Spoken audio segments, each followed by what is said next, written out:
Thank you for being here. Obviously, I could tell that building your email list is a very important topic. So a little bit about me. My name's Chris Peach. I run Money Peach. I'll talk a little bit about that in the presentation. But last year was my first FinCon. So how many people here are at their very first FinCon? Awesome. Awesome. So this class or this session's geared for people who are just starting out, maybe have been in it for a while but haven't really been active in it and are learning, to grow an email list. We'll talk about that. So one of the things I encourage you guys to do, this is day one, is go to as many sessions as you possibly can. Do not waste time. There's so much value out there. And if you see, this is from my experience last year. It's my little tidbit, my FinCon pro tip. If you are out and you see somebody you recognize that sometimes you're like, oh, I've seen them on websites or I'm in their email newsletter, go say hi to them because they are super nice people. I did that last year.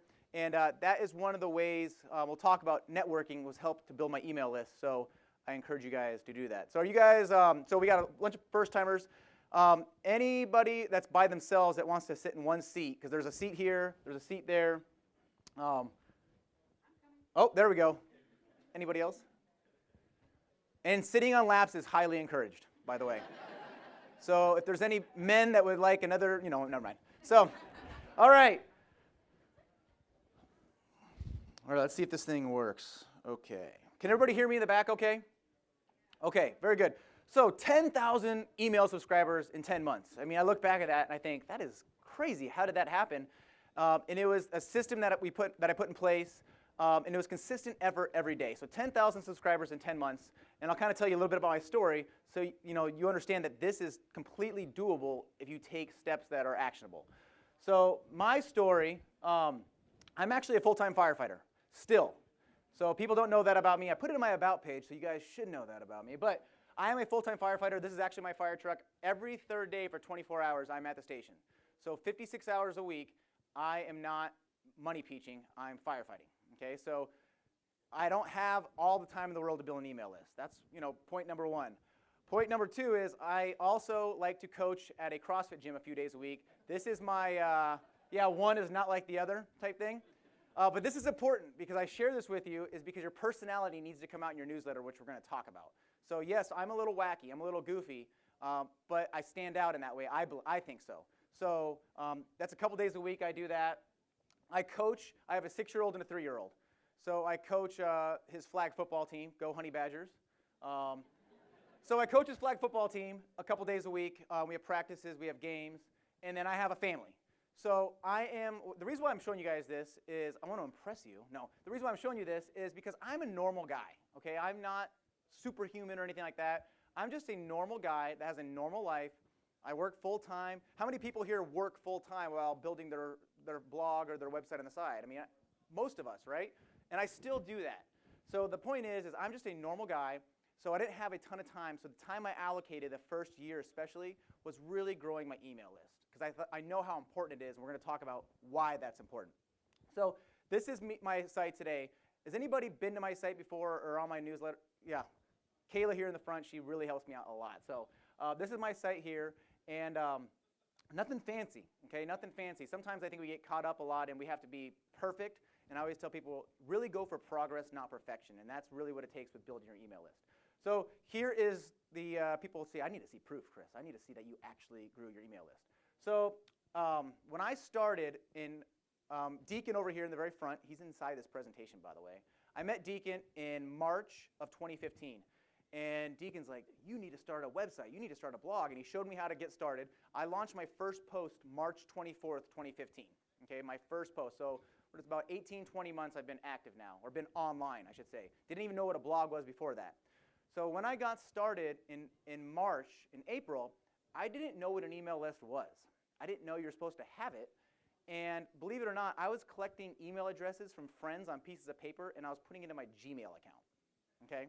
So completely did not know what to do. And so a friend of mine came up to me and said, hey, man, I really like your website. I like your blog post. Where do I sign up? And I was like, sign up for what? And he said, sign up for your newsletter. I'm like, why do I have that? And so, I mean, completely had no idea why. So as you can see here, in May, in April and March, there is no newsletter, right? Because I didn't have a list. It wasn't until May that I put an opt-in site on my website thinking, I will put an opt-in site on the website, and the whole world is just going to flood this email list, and it's going to be magic. That's kind of what I thought. Is anybody else kind of wondering, like, why isn't this happening, right? Well, there's some strategy to it. So, and then as we go, you see it kind of grows, and then it was April 2016 that we hit over 10,000 subscribers, which I still think that is so crazy, because last year at FinCon was right here, and I think we were right around 4,000, and then it just kept going up and up, doing these systems that we're going to talk about, putting these systems in place. Okay, so we have a lot to learn in a little bit of time. We're going to talk about why an email list. I'm going to talk about 7 opt-in locations that you must have. A little bit about email service providers, not huge on that. We'll talk about who wants to be on your list, autoresponders, lead magnets, newsletters. I know a lot of people are wondering about newsletters. There's a bonus to your list that if you haven't, we're going to talk about that. Huge bonus to your list. And then some resources and guides that have helped me that I think you guys should definitely check out. So here's why an email list is so important. It is 100% yours, okay? So how many people here have Facebook pages that you manage or that you post on? It's a pain in the butt when you look and you're like, man, I posted this great post on Facebook and only 2% of my audience is seeing it. So if I have 1,000 Facebook likes, what, 20, is that right? 20 people are going to see the reach, 2 to 4%. Facebook controls that, right? You don't own that. I mean, those are your likes, but you don't own them. Facebook owns them, and they control how many times that's seen. Your email list is 100% yours. Another thing is how many people use like a MailChimp or an ActiveCampaign or whatever you're using, right? So you're using that as your email service provider. That list, those lists of subscribers, those are your subscribers. So you get to take that with you wherever you go. So let's say MailChimp shuts you down for some reason because they don't like you. Well, you get to take your list. If you have 13,000 subscribers, you get to take that wherever you go. You own that. It'd be like, I tell people, it'd be like if you had 1,000 Facebook likes, you get to take it, and you can go take them when you go over to Instagram with them, or you can go over to Pinterest with them, or wherever. They're your subscribers. You get to take them with you. So that's really, really important. So keep that in mind, because make sure you treat those subscribers like gold. I talked about that. You can decide how much they get. And, oh, this right here. This is huge. This is what you get with your email list. This is huge. The know, like, and trust factor. So this is where you get to, we'll talk about this in your newsletter, but this is where you get to be you, right? Be 100% you. You want people to feel like they know you. Like I was, I don't know if you're in here, but I was getting coffee at the Continental Breakfast, and a guy walked up to me. He's like, I get your email newsletters all the time. I feel like I know you. And I'm like, really? He's like, yeah. It's like every single day, every single week, I get your email newsletters, and that's building that know, like, and trust factor. That's hugely important. We're going to talk about that more in newsletters. So there's a ton of email service providers. So throw out some of the names you guys are using. Let's hear them. ConvertKit. Okay, ConvertKit's here. Yeah, you like it? I don't. Well, are you afraid to say it because maybe the rep's here?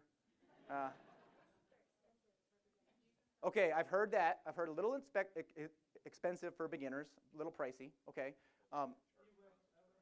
They don't charge for unsubscribes or for duplicates on lists. Okay, so anybody else? Anybody using MailChimp? Yeah. Aweber? GetResponse, okay. And the reason why I just wanted to get a poll, I started off with MailChimp. I'm a big fan, if I'm helping somebody get started, I'm a big fan of using MailChimp. There's some pluses and some minuses. The minus is when you get down the road and you grow your list, that's when it really stinks, because if you have 2 different lists, if you have like for me, I have a budget download list and I have a newsletter list, and if those 2 people are on the same list, or same person's on the same 2 lists, you get double charged subscriber. So that kind of stinks, where most other places don't, but that really doesn't matter until you start to really grow. So I'm a big fan of Aweber, MailChimp, for when you're getting started. But the point is remember, you get to take your list with you wherever you go. So you could start with something like MailChimp or Aweber or something like that, and then as you grow and you get more advanced and you get more comfortable, then you can jump into things. You can take your list with you. So somebody said Infusionsoft. I think Infusionsoft is really complicated. What do you think? Inexpensive. Hi, Melinda. Belinda, nice to meet you. Mm-hmm.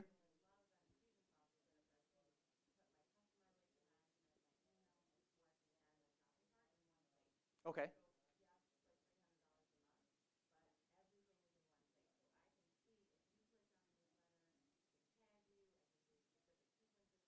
Mm-hmm. Is it complicated for a newbie? Okay. There you go. I agree with that.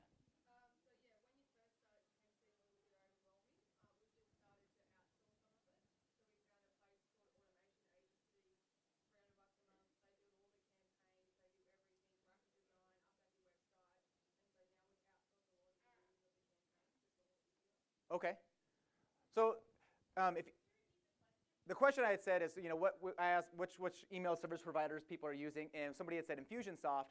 Infusionsoft's very, very popular. I'm sure a lot of people have heard of it.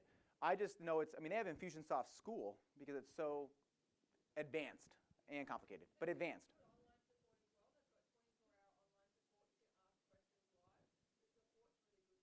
Okay. Sure. So yeah, but the point of this is it doesn't matter who you're using. I don't think there's one out there that's better than the other when you're starting. I would say go with the one you can afford, right?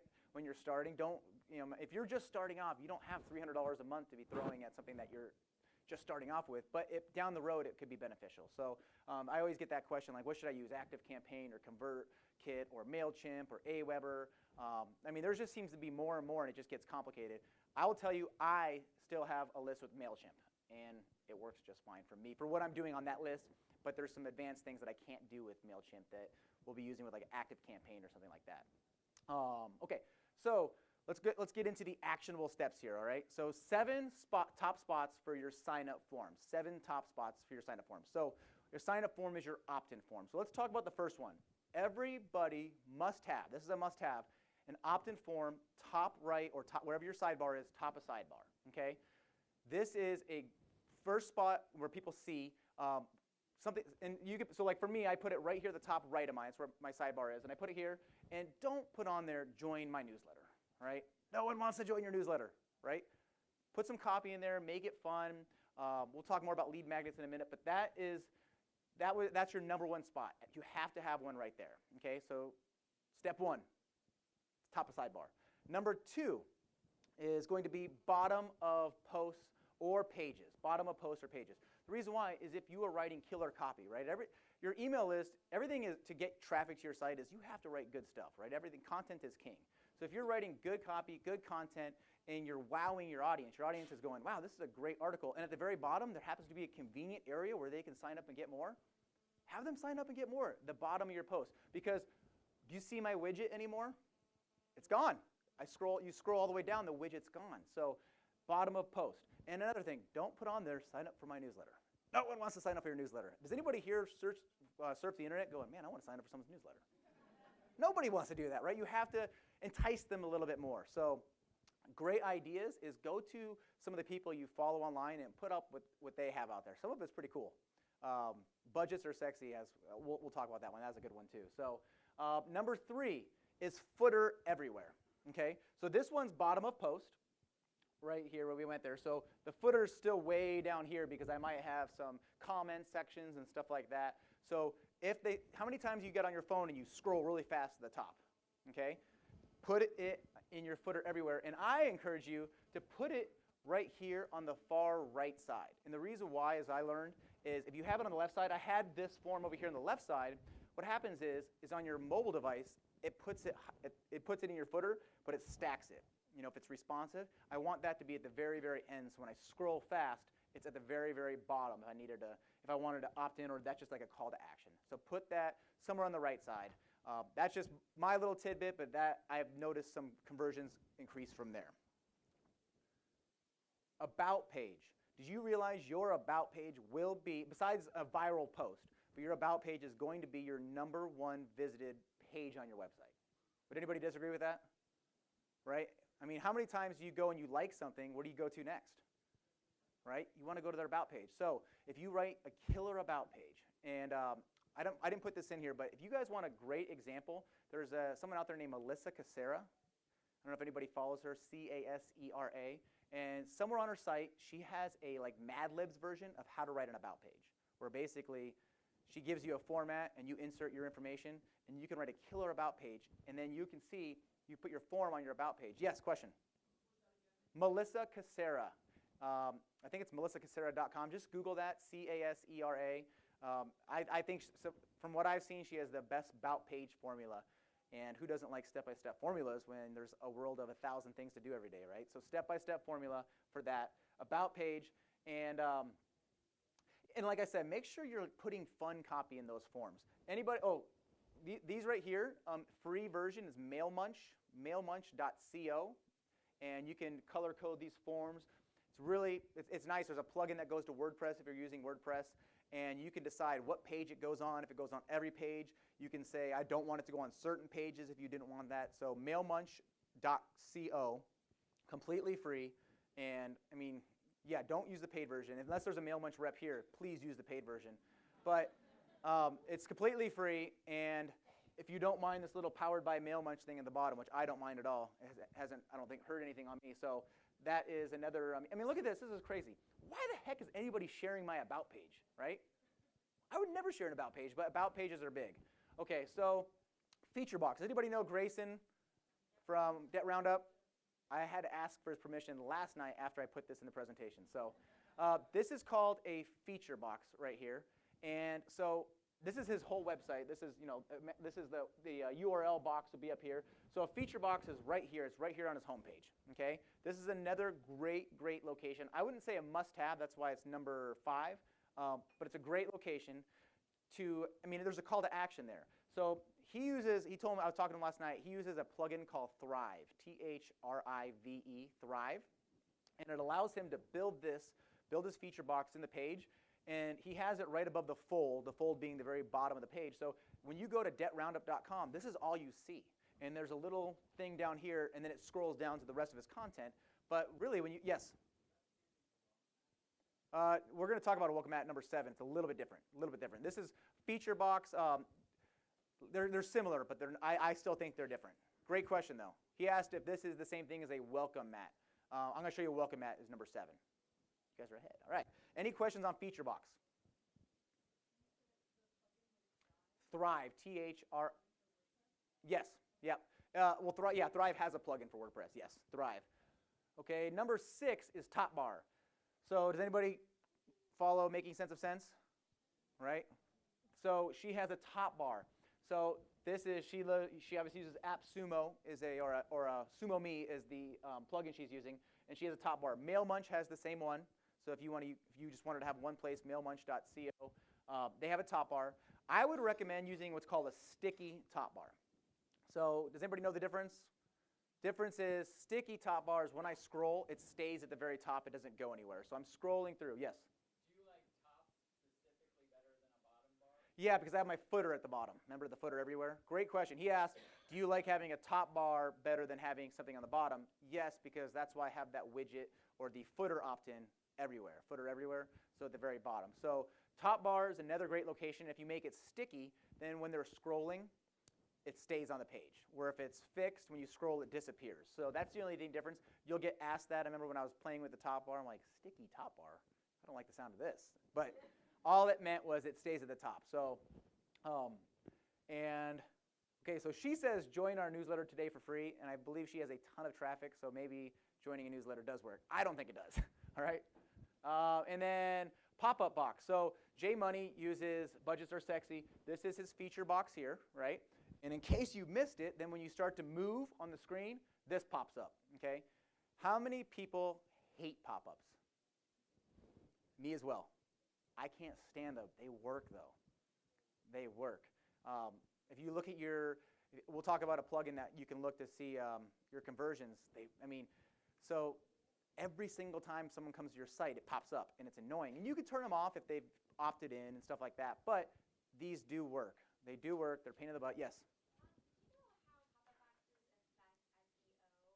Okay, so great question. She asked, do you know how pop-up boxes affect SEO? No, I do not, but I learned something yesterday about pop-ups from Grayson. iMark Interactive, that's a plugin for you, Grayson, if you're here. Okay, so pop-ups, you can, starting January 1st, Google is going to ding you if it's on mobile. Yeah, on mobile, not on your desktop. Like on Drive, Mm-hmm. it allows you to turn it off for mobile. Yeah, so John was saying on Thrive, you could turn it off for mobile. I'm almost positive you're using Thrive or Lead Pages or stuff like that. They're going to have that option. They're not. I mean, they're in the business of helping people so they can collect dollars and cents. So that'll be an option. But just pay attention to that. Starting in January, Google's taking away the little tag that says, was it mobile ready or mobile whatever on Google, because really everything now is mobile ready. So it's a waste of some jargon. So pop-ups, I still think are very, very, very important, but they're number 6 on the list. Very, very important. However, yes.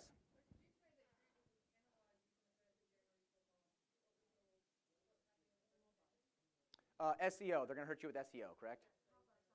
Pop-ups on mobile, yeah. Yep. So you don't want that. But I was trying to look yesterday on my own phone for my site. I don't even think my phone has pop-ups anymore at all. And I'll show you what I use, but I couldn't find one on my phone for my site. Yes? Sure. So he was saying it's for automatic pop-ups, like a delayed 30-second or 10-second or something like that pop-up, not if you click on something and it pops up. Thank you.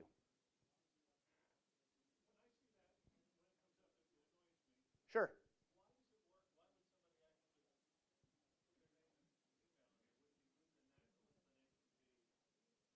So let me ask you this. Great question. He asked, when I'm at a site and this pops up and I see that, it annoys me. And it should, because it annoys me too, so I don't feel like I'm the weirdo here. It annoys me. Why does it work, right? I don't know exactly why it works. Here's my opinion on it, and I'm a master of my opinion. But here's my opinion on it is, so I'll go to a site, and if I see a pop-up, it annoys the crap out of me. But it doesn't annoy me enough to not visit that site. I just hit the little X, and I go where I want to search, right?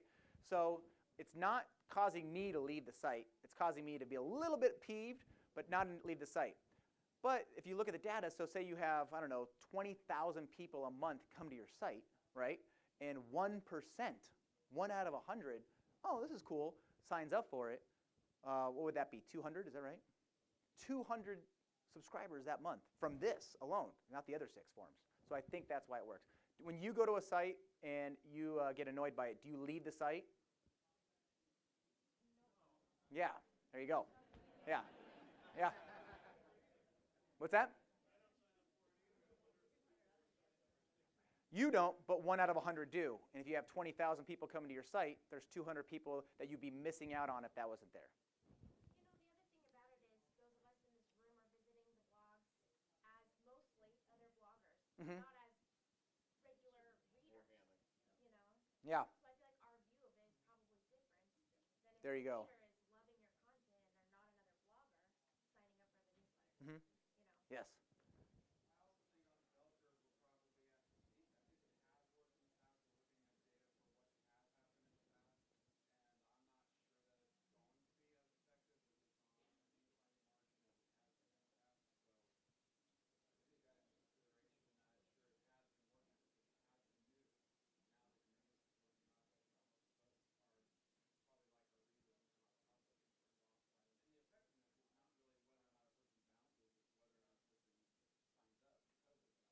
Mm-hmm.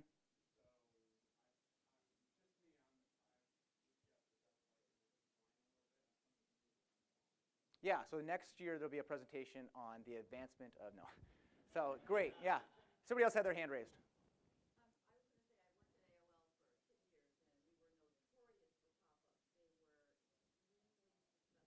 Mm-hmm.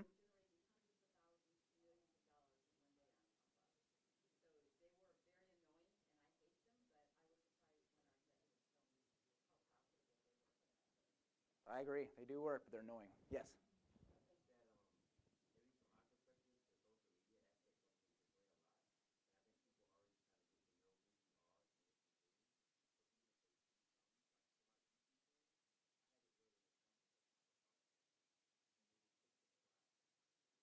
Mm-hmm.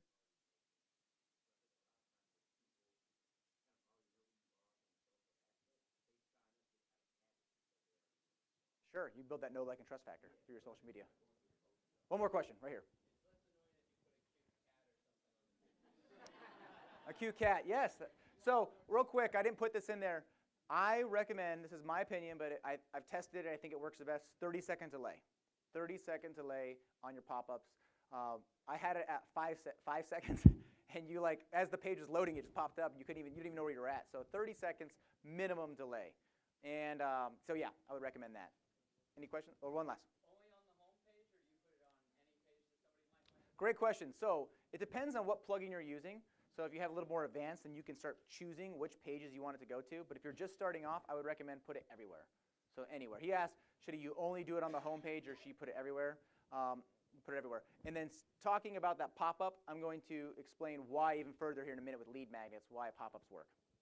Okay, welcome as number 7. Where's Jackie? Is she here? Okay, do I have your permission to use this? Okay. So Jackie uses a welcome mat. So a welcome mat is a little bit different than a feature box because really all it is, right? You look at it at first and you're like, okay, really, there's only two options here. And there's a third, that's the arrow. But there's two options. Get on our email list or not, right? You're basically squeezing them into yes or no. And then as soon as you click that button right there, you go to her site. So basically, it just sticks the welcome mat at the very, very top of your site to the folds when you click on it. Or you get to the site, that's what you see, and you have to scroll down. So that was somebody asked about welcome mats. That's a little bit different from me, in my opinion, than a feature box. All right? Yes? Does anybody know if that's going to be effective? I haven't heard that. I've just heard pop-ups. Yeah, just pop-ups. From what I've read, it's anything that disrupts, that keeps the reader on their mobile device from reading. Okay, so this would basically if you just had a giant header, right? That's what it looks like. In my mind, it's just like if you just increase the space of your header to a full page. Yes? Yeah, exactly. So even if you, without clicking here, she said, this just is just like a nice arrow to take you to the rest of the site. But if you scroll, you'll still see the rest of the site. So basically, think of it as a giant header, just a really, really fat header, and it goes down. So when you get, he said, what is the purpose of that? Great question. When you get to the debtmyth.com right here, it kind of forces you into sign up, not sign up, right? So if you click, Yes, I'm ready. You're prompted. a little pop-up box is going to pop up, or you enter your, yeah. And then if you click this button here, or this button, it goes down to the rest of the site. Correct, Jackie? Yep. Welcome, Matt. And that is AppSumo? Yep. Perfect. AppSumo. That's Noah Kagan's company. He's the keynote speaker on Saturday. So, yes. All right. Oh, yeah. If you click on it, it goes down to here. And there you go. All right. Let's see what else do we have. Okay. So we're going to talk about autoresponders now. Okay. And I got to start speeding up a little bit. So if I don't get to your question, I'm sorry. I'll be more than happy to talk with you afterwards. But I got a little bit more to go through here. So autoresponders. So here are the top 4 autoresponders that I've used, that I've tested, and that I recommend. Okay, so the number 1 is your biggest struggles. Okay, so a lot of us here in the personal finance space or somewhere in that vertical. So for example, and I'll show you one of mine, but for example, when somebody gets on my email list, they get something sent to their inbox, and it's just like maybe a story, but in there I put, what is your biggest struggle? Reply to this email. That does 2 things. It causes engagement, but it also lets you know that they're actively involved, which will be important later on. So biggest struggles email. I'll have some resources where you can actually see some example copy at the end, but biggest struggle, that's one of the ones that I still use. I don't know if you've been on my email list, but that's the first one you'll get from me is, what are you struggling with? Reply. The best of me, that is if you have look at your Google Analytics, and if your analytics say these are your 4 best posts, over the last 180 days, then create a page in your WordPress site and call it, I don't know, best of me, .com/best of me, and then your subscribers, they're brand new to you, they don't know anything about you, and you can in your thank you page give them a link or give them some here's some articles, or like so for me I might say if you're interested in debt, if you're interested in budgeting, if you're interested in making money. And then with different email service providers, depending on what they click on, you can't do it with MailChimp, but like, for example, ConvertKit and ActiveCampaign, depending on what they click on, will tag them as this is somebody that likes debt products. This is somebody that likes budgeting products and stuff like that. So autoresponder. And what I mean by autoresponder is it does it automatically. You're not having to send these out. So if you have 100 people sign up, 100 autoresponders are going out, you're collecting data, and it's all while you're sleeping or while you're here presenting, which, whatever it might be. So what do you want to know? So biggest struggles, that's where you're hitting the pain points. I think that's really important. So what do you want to know more about? This is almost like sending out a survey. How many people like filling out surveys? Nobody, right? But this is like a survey because they might send you 1 or 2 word responses that say, I want to, I'm struggling with, or I want to know more about budgeting. I don't know how to do it.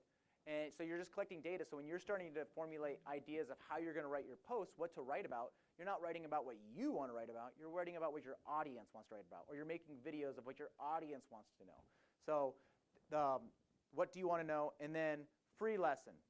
So this is, I'll talk about this a little bit at the very end.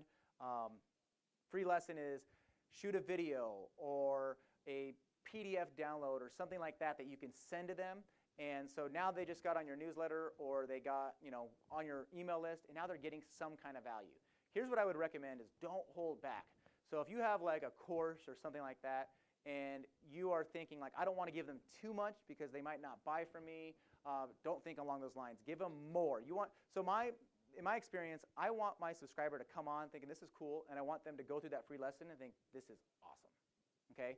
That's how you're going to keep your subscribers engaged with you. So free lesson. Does anybody have any ideas for free lessons that they use in this room? Another one would be free webinars. So if you have a webinar that you're doing and you can automate that or make it evergreen, just on a quick lesson, you could put a link to that. That would be another great one. Yes? Webinars. Okay, there you go. That's another great one there. So biggest struggles emails. It's open-ended, but it's great feedback. I asked them to reply in this email. And in the beginning, this was really great. And now it's getting to the point where I'm like, oh my gosh, I can't keep up with it. But reply to this email. So they just reply to you, and that you're collecting data on that too. And if you have time, write back to them. Yes? I was going to mention that I had heard that tip in one of Halfway's podcasts. Yes. That's where I got the idea. Yeah. And that's what I did. So I gave him like 5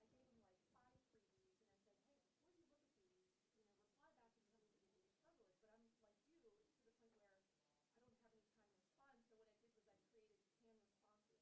So if someone said, I'm a DIY blogger, so it's all about like decorating your home. Sure. So if someone said, I just don't know how to get started, or like I have trouble finding time, I go ahead and find my trouble finding time, and then I just populate it, and then change out the name, and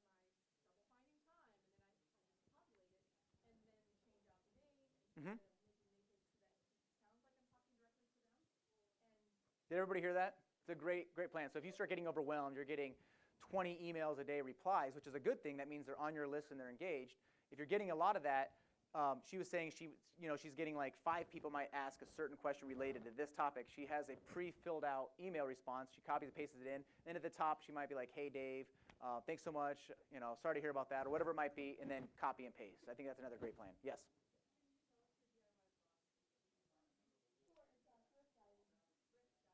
Thriftdiving.com.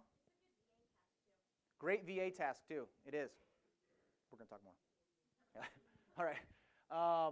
So here's another thing. There's some software out there where you could take these emails and you could copy and paste them, put them into a document, and you can find, it'll search through all the copy that you've received and replies, and you can start popping out keywords or popping out words that are common. So for example, I use this strategy, and I'm a financial blogger, so some of the stuff that I get in return is I'm struggling living paycheck to paycheck. I stay up at night worrying about money. So then when I'm writing sales copy or I'm doing anything like that, I'm using their language that I've collected from this system. So another great tool. And it's great for initial list building, especially if you're in the very beginning and you're getting 4 or 5 subscribers a day. That's not terrible to write 4 or 5 emails a day, especially if you can kind of formulate a copy and paste plan. It's when you start getting more subscribers that it gets a little bit tough. So and remember, you have to respond. If you're going to tell them in your email, hit reply and I do respond, right? And if anybody has responded to me and I haven't, I'm sometimes about a week out. I apologize. So I'm working on it. Kayla's going to be helping me. All right. So this is just an example. Thank you so much for subscribing, and then some copy down there. Yes? Does anybody know the name of that? It's a plugin with Excel, with Google Sheets. What is that? Yeah, but I want to say it's a plugin with, I think, I heard it on someone's podcast. I will find it, and I'll put it inside the notes on FinCon. All right? And then, I'll put it in the slides afterwards. A best of me content. So look at your analytics for your best posts, and then send your best posts dripped out maybe all at once. I recommend to keep them engaged maybe every couple days. So set it up in your autoresponder where they sign up 24 or immediately they're going to get post 1. 2 days later, post 2, post 3, and so on. And it just keeps them engaged. You're giving them good content. And another one to do that with that is if you're doing your free lessons. If you have like 2 or 3 free lessons, you can drip that out as well. She said, is that something they sign up for? So you might put in your copy for that newsletter at the portion, would you like some free training or something like that along those lines? Or would you like, to learn more about whatever your first blog post is going to be? And then that could be in there and it'll be dripped out. So the nice thing is you're leveraging your time because you've already have that content instead of having to go out and build a lead magnet, which we'll talk about in a minute. Okay, we got to hurry. Let's see. Have a call to, so best of me, I always tell people have a call to action in that best of me too. So like share this, you can ask them to share that. Click on this link to save 25% if you're in like e-commerce or something like that. And then another great place is your resource page. So if your resource page is a moneymaker for you, if you have some affiliate links in there, and this is just a great way for, I wouldn't maybe hit them with resource page email 1, but maybe wow them with email 1, 2, and 3, and then the 4th autoresponder, maybe send them over to your resource page. That could generate some income for you, right? You could generate some traffic to your resource page. So what do you want to know more about? This is, I would say, for once your list really starts to take off and starts to grow, you can implement into this autoresponder here. And the nice thing is depending on what you use, so if you use stuff like MailChimp, you got to kind of do this manually, which isn't the end of the world. But if you upgrade to stuff like ConvertKit or ActiveCampaign, I think Entreport does it, Fusionsoft definitely does it, you can create groups based on, so if what do you want to know more about, you could basically have buttons on there if you wanted to. You could try that. Or you can have certain posts they click on. You don't ask them what do you want to know more about, but there's posts on there, and if they click on it, they're telling you, I like budgeting, or I like do-it-yourself stuff, or whatever that might be. So now you're starting to be more tactical with your list. You're not just getting these subscribers to say, here's a bunch of subscribers, what do I do with them? Now you know you have subscribers that are interested in certain things. You're basically kind of grouping them together. And yeah, like I said, best in ConvertKit, not great with MailChimp. So let's talk about create landing pages on your site for each type of group. Do I want to talk about that? What do you want to know about? No, we'll keep going. So free lessons, they can be blog posts, video lessons, they can be audio only, they can be infographics, whatever you guys want. Just create some kind of something free, because remember I said, who wants to sign up for a newsletter, right? But if you can give them something in return, they're more likely to opt in on that. Provide value. All right, I'm going through this quick, and then obviously build through the know, like, and trust factor, because we still have to get into. So here is an example of I do for my video lesson sequences when I was testing that. This was lesson 2. I had lesson 1, lesson 2, lesson 3. You came in. These were just like little 10, 12-minute episodes on. I just recorded, screencasted it, put it on YouTube, and so they sign up for my email list for free training or whatever it might be. Day 1 they get this, day 3 they get this, day 5 they get this. It's very simple to set up, and if you have any questions for that, let me know, but it's very simple to set up. Even in MailChimp, it's very, very simple. It's drag and drop, and it keeps your people more engaged instead of them just getting on an email list and then doing nothing. Okay, lead magnets. I think this is probably the most important thing with building an email list, at least it was for me. I'll show you a case study here with Deacon, but lead magnets are huge. So does anybody know what I mean by lead magnet? Basically, yes. Oh, basically what I mean by lead magnet is, like I said, no one wants to sign up for your newsletter, right? Who wants another freaking newsletter in their inbox?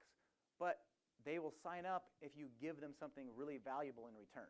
Okay, so give them something really valuable. So my number 1 lead magnet that I use is I have a personal finance website, and people always told me in the very beginning in that autoresponder that I struggle with budgeting. I struggle with budgeting. That was like the common thing I heard over and over again. So I created a budget form, and I made that my number 1 lead magnet. So now anytime, anywhere on my list, if you sign up, you get the lead magnet automatically sent to you, okay? And that just threw the conversions through the roof as far as growing my email list. So newsletter was kind of doing good. The best of was doing pretty good. But as soon as the lead magnets came into play, it was a game changer. So we'll kind of talk about how to do that. Great ideas for lead magnets. PDF. If you want to put together something really valuable and put it into a PDF, that's a great idea. Your favorite tool, if you have an app that you've developed or something like that, free app. If you have an ebook, that's huge. If you have an ebook and you're willing to give it away for free to grow your email list, I think that's another great option. Audio file, if you have a podcast, the show notes. I've seen a lot of people do this. They add the show notes in their podcast as far as their lead magnet. And yeah, and then free budget, obviously. Yes, anybody? Okay. Okay, so how to set this up. So the first thing you do is you create your lead magnet. So you're going to create a lead magnet, whatever that might be. So let's say you're a podcaster and your lead magnet's going to be the show notes. Okay, so you create the show notes, put it in a PDF file, and you're going to store that somewhere up in the cloud. So like Amazon S3 is where I recommend. Okay, so you're going to store it up there. Then create a thank you page. That'll be the next step. So you do the lead magnet, you store it somewhere. That wherever you store it, you get a link to that, right? A link has to go somewhere. So that link is going to go to that lead magnet. Then on your thank you page, you're going to have a link to that lead magnet, and that link's going to go in the autoresponder as well. So if they missed it on the thank you page, they're on a train somewhere and they didn't have time to download it, it's going to be in their inbox as well. And yeah, welcome email, that's right. I would say definitely do that. I put optional, but I would erase the word optional. Definitely do that. And let's see. So this is how it works with my lead magnet, okay? So my thank you page is like a welcome video, because what am I trying to do? The know, like, and trust factor. So I think video is the best way to build a know, like, and trust factor, better than anything else, in my opinion. And remember, I'm an expert in my opinion, but that's my opinion. So I have a video I just shot. I have a call to action, like us on Facebook, and I have another call to action, check out the Best of Money Peach. And if you scroll down a little bit more, they get the lead magnet, or the lead magnet's in their email. So this is kind of killing all those things we talked about with one stone in my thank you page. No, like, and trust factor with the email, call to action for social media engagement, the Best of Money Peach. Yes? So a thank you page, exactly. She says, what's the thank you for? So if they go in any of those opt-in forms, those 7 opt-in forms, this is the thank you page. No, this is immediately after they got on your list. So yeah, 5 seconds ago they got on my list. Yeah, so she said those are great questions. I want you to ask those questions. Those are important. So, so how it works is any of those 7 opt-in forms that I had, you sign up, you get on my list, and then immediately it takes you to this. You're not having to go to that. It's a thank you page, and it redirects you to this page. Yes, yeah, and then it takes you to this. So great questions. And then it's down. This is a long page. I can only put that much in there. So, and then this is the email right here. So my budgeting forms are my lead magnets. So as you can see, this is the email that you would get immediately too. So if you weren't able to get it on your thank you page, you have it right here. Okay. So yes.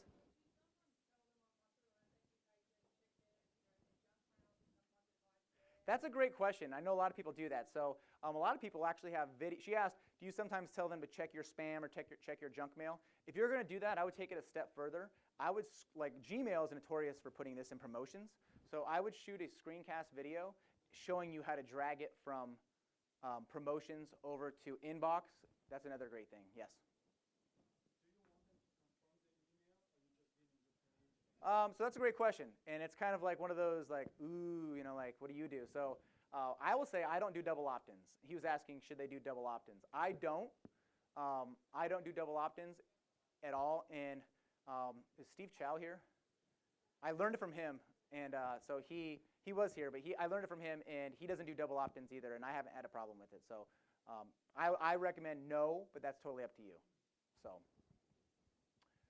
Let's see here. Okay, newsletters. We'll talk about newsletters. All right, so let's go through newsletters. How often are you guys sending out your newsletter? Weekly? Anybody else? Anybody like monthly, every other month? Here's what I'll recommend is while you are building an email list, if you're in growth mode, minimum weekly. Minimum weekly. If you guys are doing month every 2 months, there's so many other people out there that are sending theirs out weekly that you're going to be noise and they're going to be the focus. So I wouldn't do more than weekly, but I would say you need to do weekly. And if you're busy, stretch it out every other week. But make sure you're sending it out weekly. And so here's my weekly newsletter. I send it out every Tuesday. Goes out a blog post. Okay, so every Tuesday I write a brand new blog post, and it goes out Tuesday morning. And then every Thursday the podcast episode goes out. Those are part of the newsletter. Branding, consistency, and consistency. I think this is huge. When I open up an email from somebody that I subscribe to, the people that I really follow and I like following them, when I open up their email, I can look right away, and before it says from, I know who it's from because I can see their style, how their newsletter looks, their logo, their branding, however they set it up. So every single post that I have has a newsletter logo at the top. It has the same button, and everything is always the same. Okay, everything's the same, and I want to build that consistency, that branding. So when you're writing your newsletter, this is like in MailChimp and stuff like that. These are all boxes that you can drag and drop. You can duplicate them, and you can just change out links. Make sure everything stays the same, though. I think that's huge. Sometimes I see newsletters, and every week they're totally different, and I'm like, who wrote this again? I want them to be able to look through it and say, oh, this is so-and-so. I know who this is. Okay, so make sure that's and then consistency. So on my website, I have on the top, you will get a new post every Tuesday or whatever that copy is going to be. So if you say it's going to be every Tuesday, make sure it's every Tuesday, right? Make sure it's every Tuesday. Be consistent. Don't be all over the place. Yes?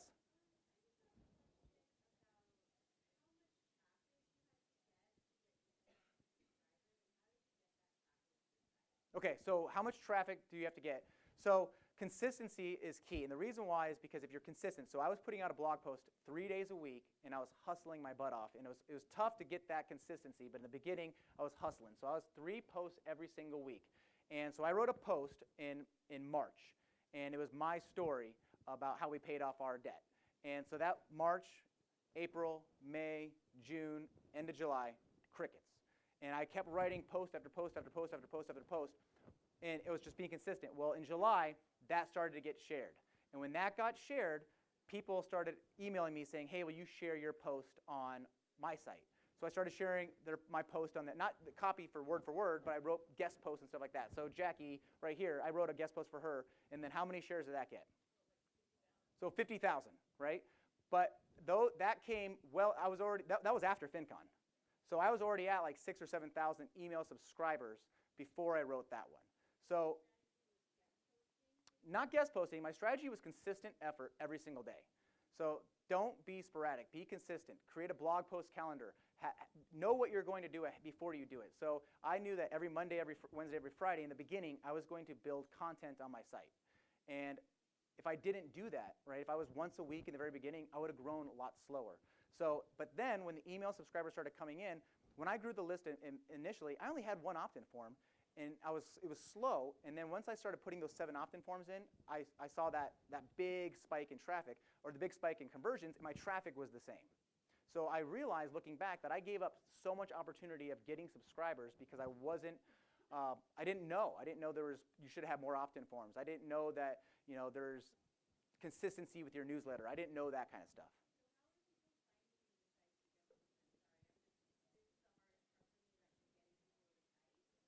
So I only have about 10 minutes left. Can we cut it? All right. So we're gonna have to. I thought we went till 10:30. All right. So last one. What works best for you when you're writing your newsletter? And I'll answer any questions you guys have in the back. Pat Flynn, he's going to be speaking here. He does text only, and everybody's like, text only, it should be beautiful. He has a crazy email list, but he does text only. When I open up his email, I know it's him. Amy Porterfield, she does a PDF in it, and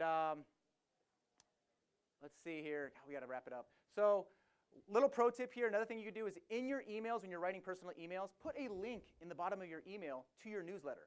So when they click on it, it takes them to something like this. Okay, that's another thing people don't do.